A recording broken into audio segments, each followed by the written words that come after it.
बड़ी और important news आप सभी को देनी है, जो कि कल शाम में ही पता चली थी और इसको पहले कंफर्म कर लिया, फिर आपसे बता रहा हूं। देखिए, ये जी उत्तर प्रदेश के जितने भी शासन के आदेश होते हैं, सरकार के आदेश, जिनको शासनादेश कहते हैं, दीर्घ संधि के द्वारा शासन प्लस आदेश, शासनादेश अर्थात गवर्नमेंट ऑर्डर। तो उत्तर प्रदेश सरकार के जितने गवर्नमेंट ऑर्डर है, वो एक वेबसाइट है जिसका नाम है शासनादेश.gov.up.gov.in। आप खुद से अपने मोबाइल में भी सर्च कर सकते हैं, SHASANADESH, शासन आदेश .up.gov.in। तो इस प्रकार से एक ऐसा पोर्टल खुलेगा, यहां पर कुछ विभागों के नाम होंगे कि भाई आप किस विभाग का खोजना चाह रहे हैं, और यहां पर आपसे डेट, तो आप डालिएगा कार्मिक विभाग। इसमें सबसे ऊपर क्या डालिएगा? कार्मिक विभाग। और डेट में डालिएगा 21 जून से 22 जून। डेट में क्या डालोगे? 21 जून से 22 जून। फिर यहां पर जो कुछ आए, यहां पर आपको ये जो कैप्चा कोड आएगा, इस कैप्चा कोड को डालकर जैसे आप खोजें पर क्लिक करोगे, तो यहां पर आपको दिखेगा कि नीचे कार्मिक विभाग का इस प्रकार से सबसे ऊपर कार्मिक विभाग अनुभाग 4 करके यह शासनादेश होगा पूरा। यहां पर शासनादेश की तिथि होगी, किस तारीख, श्रेणी होगी सामान्य, यहां पर विषय होगा, और यहां पर एक पीडीएफ का लिंक लगा होगा यहां पर। तो जैसे आप इस पीडीएफ के लिंक पर क्लिक करेंगे तो आपको एक लिंक निकल जाएगा, जो कि शासन का एक आदेश है भर्ती परीक्षाओं से संबंधित। अब आपके दिमाग में जो था कि ये कहीं फेक तो नहीं है, ये बात तो क्लियर हो गई कि ये शासन आदेश फेक नहीं है, ये ओरिजिनल शासनादेश है। ये बात आपकी क्लियर हो गई। क्यों? क्योंकि ये मैंने आपके सामने जो भर्ती मतलब जो सरकार का सरकारी वेबसाइट है, उत्तर प्रदेश का शासनादेश की जो वेबसाइट है, वहीं से मैंने आपको दिखाया है। आप अपने मोबाइल में खोलकर, अपने लैपटॉप कंप्यूटर में खोलकर खुद भी चेक कर सकते हैं।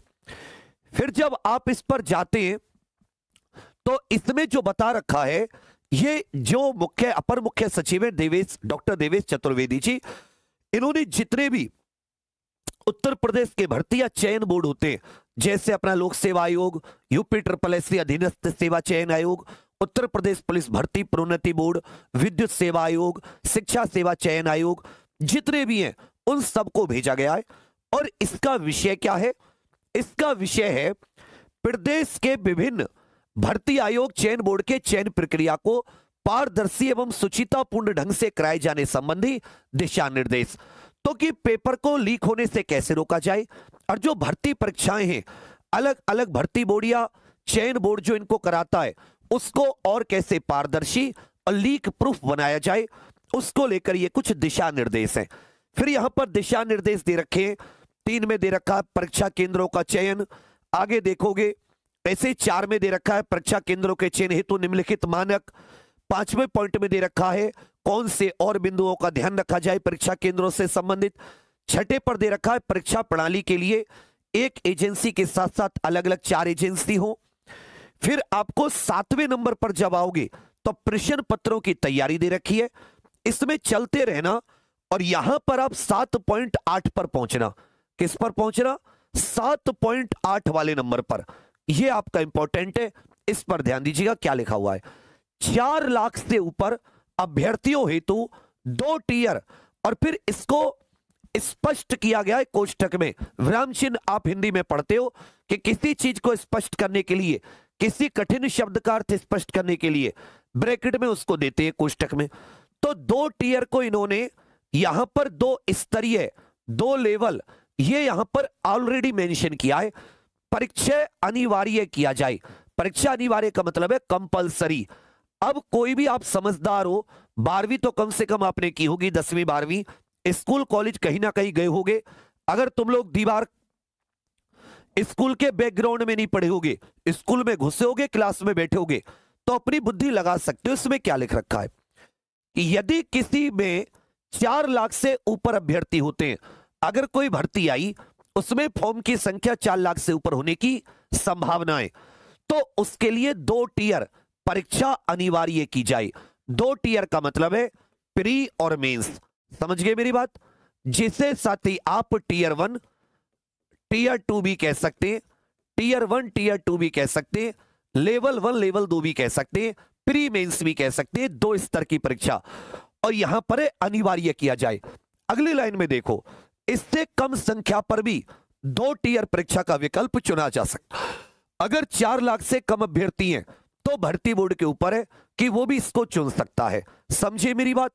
तो ये एक बहुत बड़ा परीक्षा पैटर्न में बदलाव हुआ है, एग्जाम पैटर्न में। चाहे आप यूपी SSSC की कोई भर्ती हो, या उत्तर प्रदेश पुलिस भर्ती बोर्ड की, या शिक्षा सेवा चयन बोर्ड की, या साथ ही किसी उत्तर प्रदेश में अन्य कोई विभाग जो भर्ती कराता है, जो नौकरियां निकालता है, तो एग्जाम पैटर्न बदल गया है। अगर फॉर्म भरने वाले अभ्यर्थियों की संख्या 4 लाख से ज्यादा है तो यहां पर कंपलसरी कर दिया गया है 2 टियर परीक्षा अनिवार्य है। 2 टियर का मतलब होता है 2 स्तर। 2 स्तर आप खुद ही समझते हैं, प्री और मेंस, और कोई तरीका नहीं है 2 स्तर का, या इसको कोई और शब्दों में नहीं कहा गया, 2 स्तर।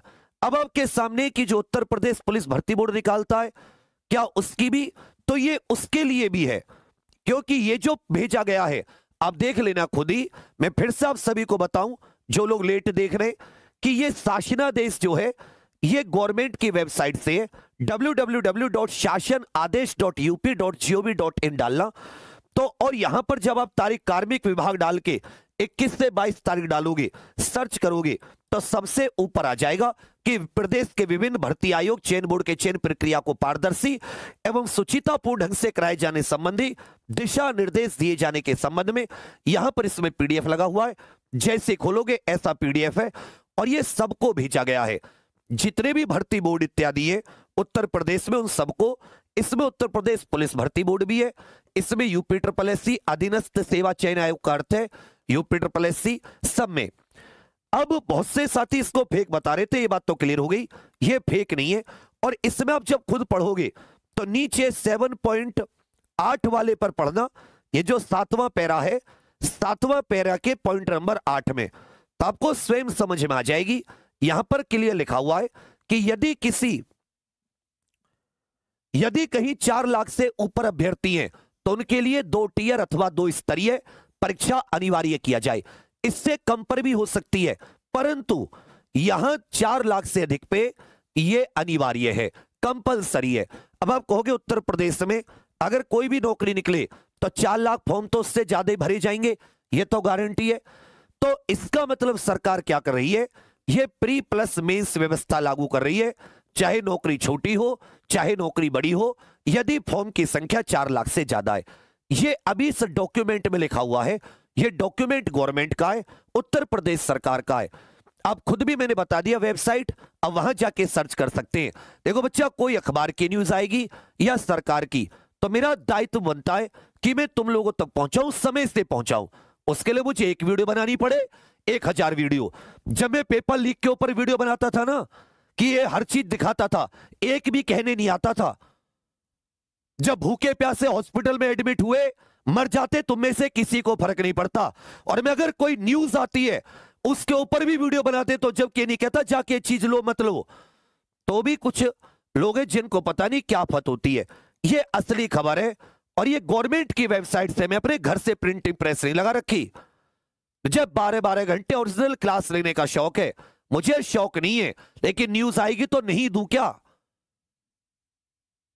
मैं एक डॉक्टर मरीज को बताएगा ना बीमारी क्या है, तभी तो ठीक करेगा। या डॉक्टर बताई ना कि जी तुमने तो बीमारी बता दी, हमारा मरीज मार दिया। अजीब लोग हैं, कहां से? अबे भाई तुम देख क्यों रहे हो? ब्लॉक करो, अनसब्सक्राइब करो, खत्म बात। देखना भी, परेशान भी करना, फिर नहीं लाएंगे न्यूज की, जी न्यूज नहीं दी। तो बच्चा, ये एक जो एग्जाम पैटर्न है उत्तर प्रदेश के, जितनी भी भर्ती परीक्षाएं, चाहे वो शिक्षक भर्ती हो, चाहे, अब बहुत सारे ऐसे बच्चे कह रहे हैं कि सर देखिए यूपी SSSC में तो 2 स्तर ऑलरेडी लागू है, पैट लागू है पहले से, फिर मुख्य परीक्षा होती है, उसमें भी सीटेट, यूपी टेट, फिर सुपर टेट होता है शिक्षक भर्ती में। और लेकिन मैं आपको क्या बताऊं, ये मुझे नहीं पता कि इन्होंने क्या सोच के लिखा, क्यों लिखा, लेकिन इनके अनुसार जो है, जहां भी 4 लाख से अधिक अभ्यर्थी हैं उसमें 2 स्तर की परीक्षा अनिवार्य है। तो जिनमें है अच्छी बात है, जिनमें नहीं है उनमें। अब आप कहोगे इसके लाभ हानि क्या है, तो इसकी सबसे बड़ी जो हानि है वो है भर्तियों का लेट हो जाना। ये सबके लिए जरूरी नहीं है, हर एग्जाम के लिए जरूरी नहीं है। कांस्टेबल के लिए 2 स्तर की कोई आवश्यकता नहीं है, नॉर्मल सी नौकरी होती है, 20-25 हजार रुपए सैलरी, दिन रात खपना पड़ता है, कोई मतलब उतना वो नहीं, बस अपना एक बच्चे को स्थायी रोजगार मिल जाता उसकी पढ़ाई लिखाई के हिसाब से। ऐसी जॉब्स के लिए ग्रुप सी के लिए कोई आवश्यकता नहीं है। यह ग्रुप बी की पोस्ट पर हो जिनमें ग्रेड पे अच्छा होता है तो कोई दिक्कत नहीं। यह भर्ती को लंबा खींचने का तरीका है। मैं बताऊं, मेरे जैसे टीचर कोचिंग संस्थान के लिए, जैसे तुम दुनिया भर का उल्टा सीधा बोलते हो दिन रात मरते हुए भी तुम्हारे पीछे, उसके लिए बहुत अच्छा है, बहुत कोर्स आराम से बेचेगा, खूब पैसा कमाएगा। लेकिन स्टूडेंट के लिए गलत है, और गलत है तो हम बोलेंगे कि गलत है। ग्रुप सी के लिए जरूरी नहीं है जहां 2000, 1800, 2400 ग्रेड पे होता है, यह होना चाहिए जहां 4600 ग्रेड पे होता है, 4800, 5200 ग्रेड पे होता है, वह होना चाहिए जहां लाख रुपए सैलरी के हाथ में आते हैं। इन बच्चों की क्या गलती है, ये भर्ती लटकेंगी इन्होंने क्या सोच के कि कहीं थोड़ा सा चीटिंग रुक जाए। वो बात ठीक है, चीटिंग थोड़ा सा रुकेगी, 2 बार आदमी पेपर खरीदने में डरेगा, थोड़ा सा पैसे भी ज्यादा लगेंगे उसके। और अब जैसे केंद्र सरकार का वो कानून लागू हो गया 21 जून से, अब यूपी भी अपना एक कोई टफ कानून लेकर आना चाह रही है। इससे टफ क्या ही लेके आएगी, 10 साल, हाँ मृत्युदंड इसमें दे दे तो अच्छी बात है, 1 करोड़ रुपए जुर्माना, इससे ज्यादा टफ तो लेके नहीं आ सकती।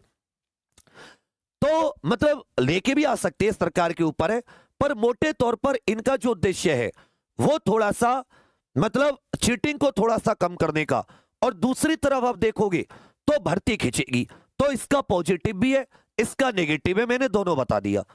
अब इसमें क्या है, ये सभी भर्ती परीक्षाओं के लिए भी जरूरी नहीं है, दूसरी बात। और ये साथी ग्रुप सी के लिए तो बिल्कुल भी जरूरी नहीं है। ग्रुप बी, ग्रुप ए में आप 3 करा लीजिए, इंटरव्यू ले लीजिए, कोई फर्क नहीं है। ग्रुप बी की पोस्ट होती है यूपीपीसीएस से, वहां पे कोई आपत्ति नहीं है, कोई इश्यू नहीं है, क्योंकि वहां का ग्रेड पे उतना ऊंचा है। ये 20